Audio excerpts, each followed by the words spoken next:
Yo, what is going on? It's the DFS Shark, and we are back with another jam-packed day of some NBA action, right? It is now January 22nd. We are coming off a losing day yesterday. We ended up hitting only out of 2 out of 5 on our line, right? Our top two plays pretty much split. A couple of those plays we really should have went 4 and 5. A couple of those plays we lost by just a point or just a hook, right? And I'm going to go over my plays in just a bit on yesterday's plays, and we'll go over that and kind of break that down as I do in each video. But before we get into that, there is a code below. If you've never played on PrizePicks before, when you go sign up, drop that code in. They're going to give you up to 100% match deposit bonus, which means whatever you decide to throw in, if you only have 20 you want to play around with, throw in 20, they're going to give you 20. Throw in 40, they'll give you 40, whatever you're comfortable playing with, right? Because at the end of the day, a lot of this for a lot of people is just kind of entertainment betting, right? Just so you have some actions on the game. And even if you just have a couple of bucks on a game, it makes the games a lot more exciting to watch, right? And so that's a big part of this channel, helping you out with those plays, helping you out with these wins, so we can, make some money together, really. But also, if you are not in the DFS Shark Tank Discord and you want to get access to my plays early as soon as I have them, then join there. It's definitely the spot to be, because making these videos, you'll see a lot of times the lines do change. The lines get bumped or taken off PrizePicks completely, right? Which just means a lot of people are hitting one side or they're adjusting the lines to take it up. So then maybe a lot of people start playing the opposite side, right? So that's the way it goes. But if you want these plays early, like I said, these plays I'm about to go over right now, I already posted in the Discord at about 6:30 this morning. Most likely the lines have changed. We'll see once we dive in here and take a look at them. But yeah, let's go over yesterday's plays, man. Let's throw that up here. And you can see our top play of the day was actually ended up playing last in the day for us, Durant. He just decided to have a scoring day for himself. Some days Durant will pass more. Some days he's going to just try to take over the game. Yesterday was unfortunately one of those games where he just, took over, right? So nothing we can do about that. Bam ended up hitting pretty easy. That was a pretty solid cash for us. Tyus Jones ended up hitting in the third quarter. And then Jalen Suggs, man. So Jalen Suggs and Jimmy Butler, they were playing against each other, the Heat and the Magic, right? So the spread on this, the reason I had 3 players in this game, the spread on this was like a -1. So I expected the game to be closely played all game. But it ended up being like a Magic 20+ point blowout. I don't know what it ended at, but it was around 20 points for most of the third to fourth quarter, right? And so with that, Butler played I would say most of the third quarter. He had 4 rebounds as soon as the third quarter started, right? So he just needed one more rebound pretty much the whole second half.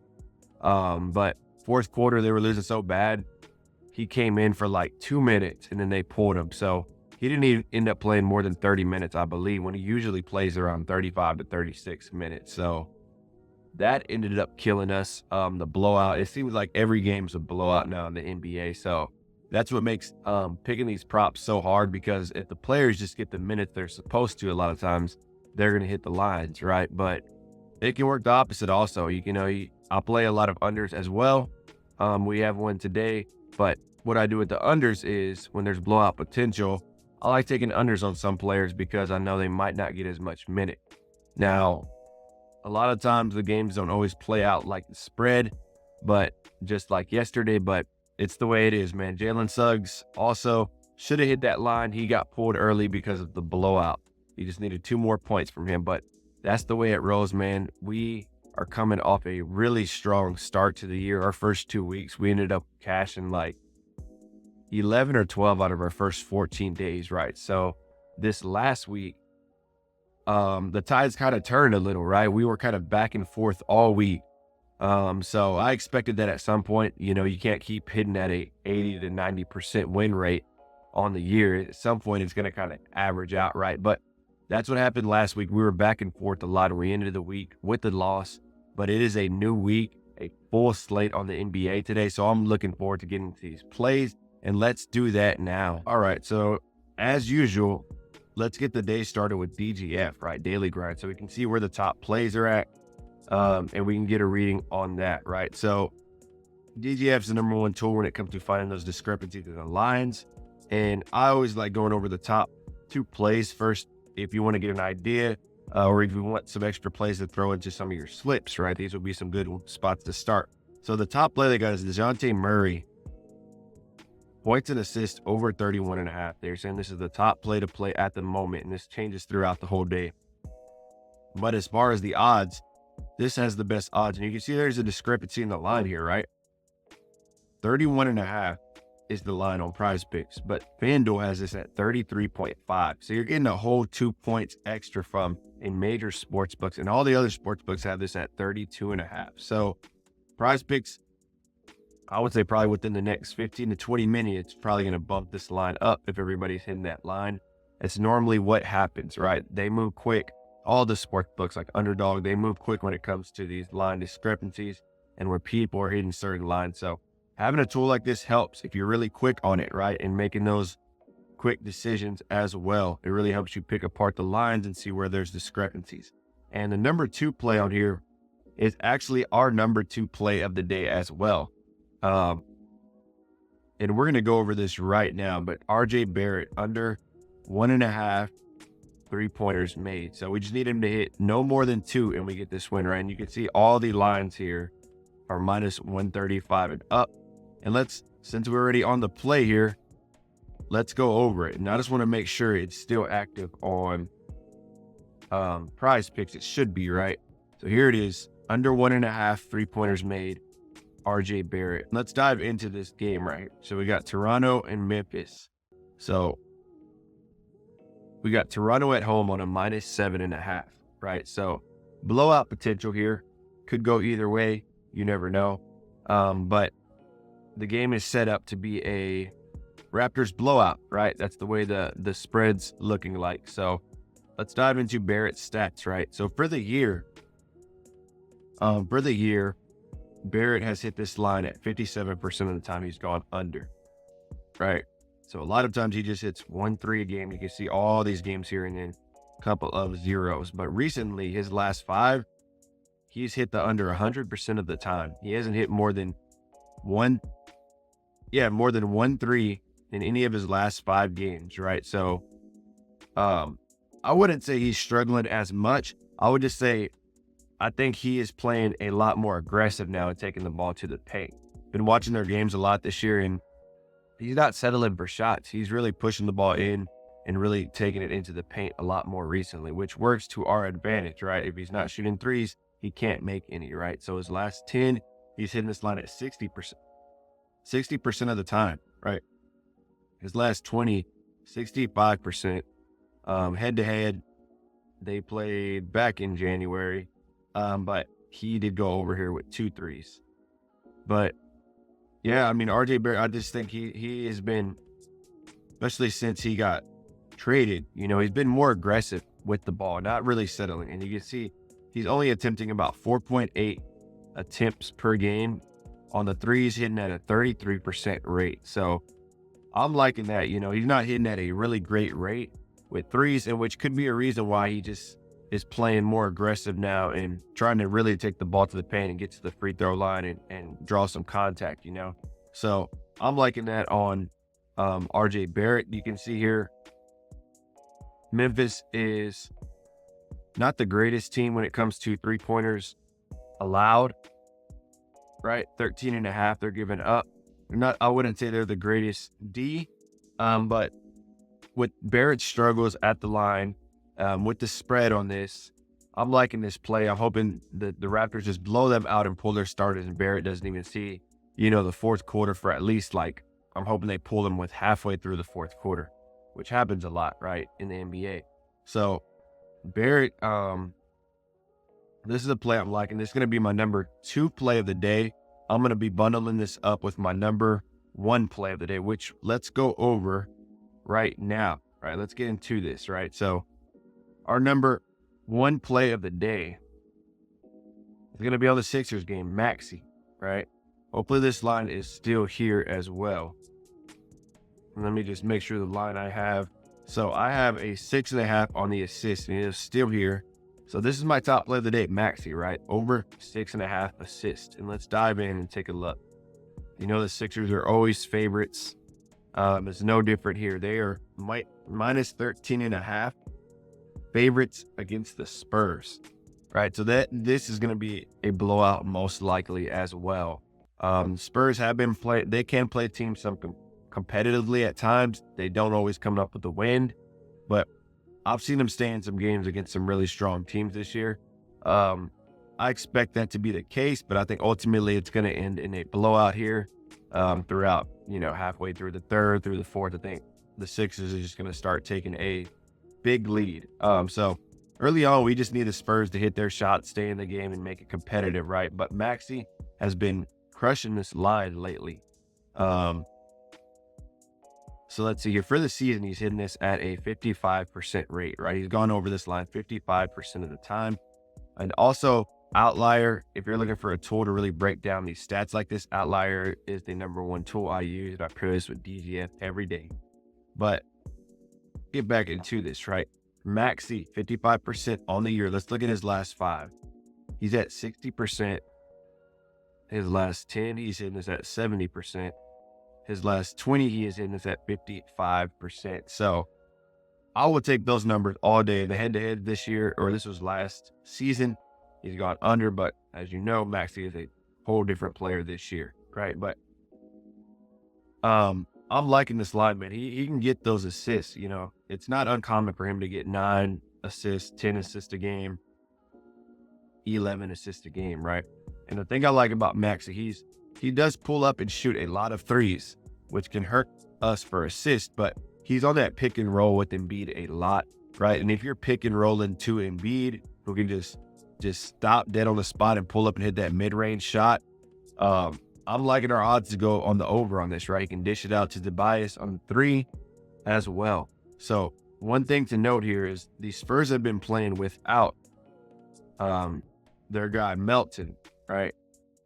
He has been out. And let's take a look and see what Maxey's line. So he's been at 55% for the year, right? Melton's been out maybe a week or 2 now.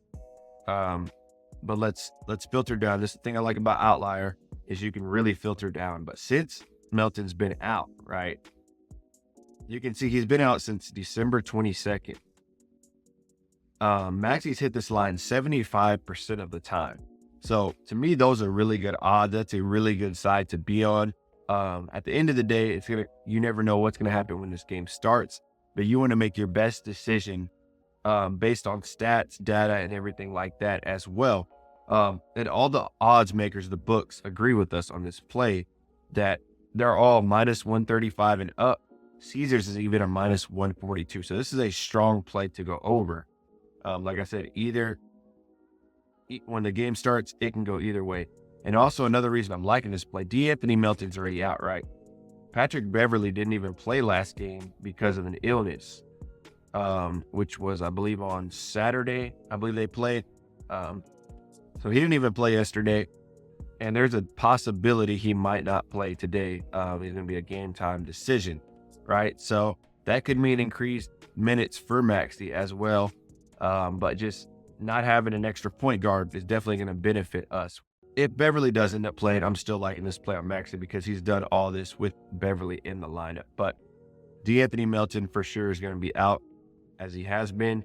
And I'm liking this play on Maxey. Right? Let's slide over to RotoWire and see what they have on him. So they have him coming in at about 6.8 assists. And if we can get 37 minutes out of him, there is a good chance we can hit this line, right? So I'm hoping we can get those minutes. For the year, he's averaging about 37 minutes, right? So he's just a beast when it comes to being on the floor, always being on the floor, and always being active in the offense, right? If you watch the Sixers, every possession, him and Embiid are touching the ball, right? There's usually not a possession where they're not touching the ball. So I'm liking Maxey here on this. This is going to be my top play of the day, right? Let's dive into and look at this. You can see as we're doing this video, as I go back to PrizePicks here, it looks like the line actually jumped up to 7 here.